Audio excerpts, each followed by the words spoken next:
How much can an iPhone replace a dedicated camera for video? Really?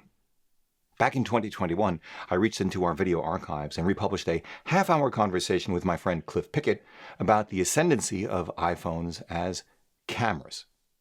Claudia recorded the whole thing without interruption while walking backwards through the streets of Soho using nothing more than an iPhone on a DJI Osmo gimbal. We were mic'd up separately, using the iPhone's audio as a scratch track for synchronizing in post, but the point is, we literally walked the talk. It worked out well. I'll put a link to it in the show notes down below or somewhere up above. So when Freewell reached out to me about their new Sherpa iPhone case, 1.55x anamorphic lens kit with ND and circular polarizer filters, a set of iPhone filters for use without the anamorphic lens, and a selfie stick/grip to go with it, I said, sure, I'll take a look. So let's get into it.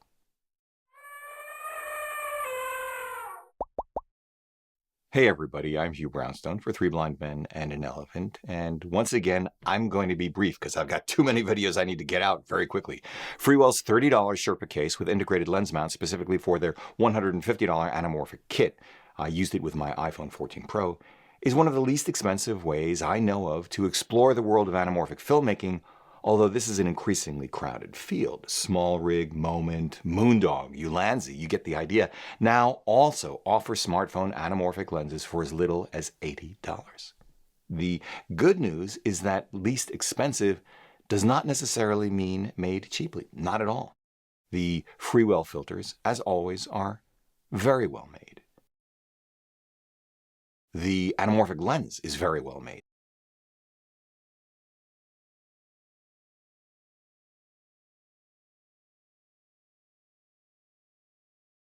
The build quality of the Freewell case is reasonably made. The build quality is fine, but hold that thought.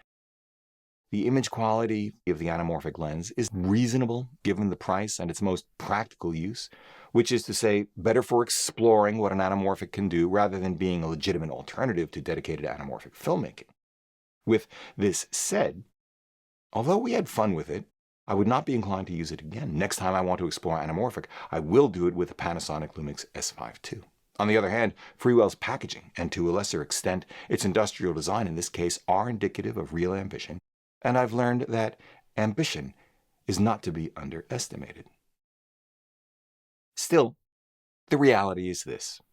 A, I found myself futzing with the lens to get it properly seated to the case far too often.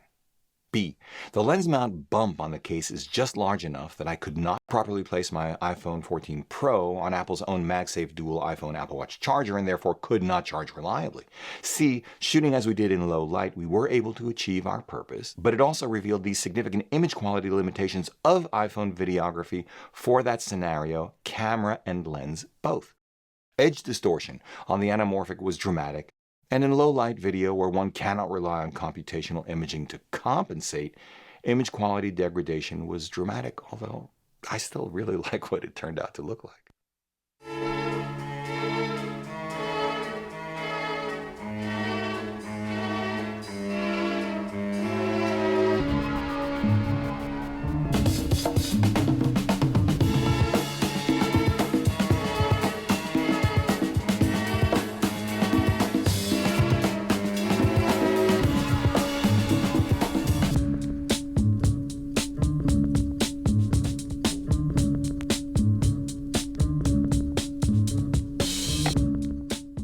D, the case was too thick to allow something like Comica's new purpose-built dual-channel iPhone Lightning port receiver to properly connect.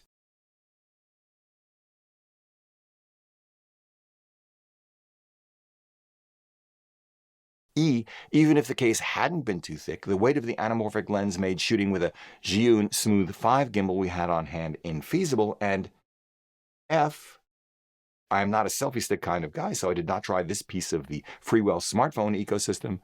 My bad. But the more interesting issue, I think, in all of this is this. Why shoot anamorphic in the first place, never mind on an iPhone? For some of us, it's about lens character, flaring in particular, right? But I don't really care about this at all. For others, it's about the aesthetic of a much wider aspect ratio than 4K, let alone Cine 4K, 2.39 to 1 versus just 1.78 to 1. The same ratio as 16 to 9 expressed in comparable terms. This is really interesting to me, and I think the aspect ratio and narrative power that goes with it are why anamorphics were created in the first place. Why not simply letterbox? I think in the digital world, the difference in image quality is not so great that letterboxing wouldn't work well enough. But in the world of film, when anamorphics were first developed, I suspect the image quality advantage offered by anamorphic lenses on big screens was quite real and compelling.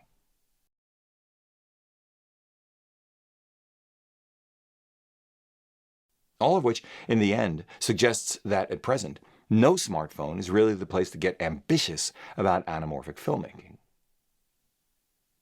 Unless, of course, you're someone like Sean Baker, director of the 2015 cult film Tangerine, much of it shot with a Moondog 1.33x anamorphic lens.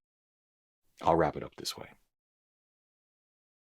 Yeah, okay, clearly, I'm not wild about this kit, even if I hold Freewell in high regard and use their neutral density filters as our go-tos. I can, however, see the Freewell smartphone line of products, as well as the competition, as perhaps a credible introduction to smartphone videography for students in, say, grades 1 through 12 in the US, their equivalents in other countries. On that basis, I'll give a B to Freewell for effort, because this is a relatively novel space within which to innovate.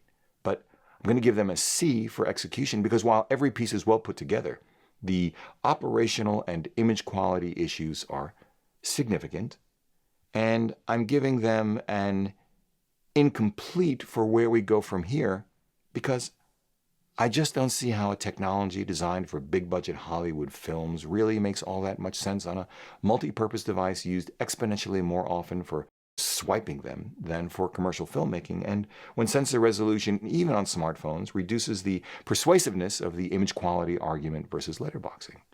But hey, that's just me. Your mileage may vary, and as always, that's just fine.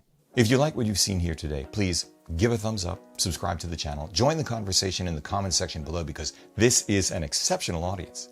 If you'd like help with a portfolio review, gear selection, finding or honing your artistic voice, sign up for a one-on-one mentoring video call via Zoom at 3bmep.com/booking. Finally, please consider supporting our work by using the no-cost-to-you affiliate links down below, sending us coffee money via PayPal, or most especially, joining us on Patreon, links down below as well. However you choose to support us, as always, we thank you for it.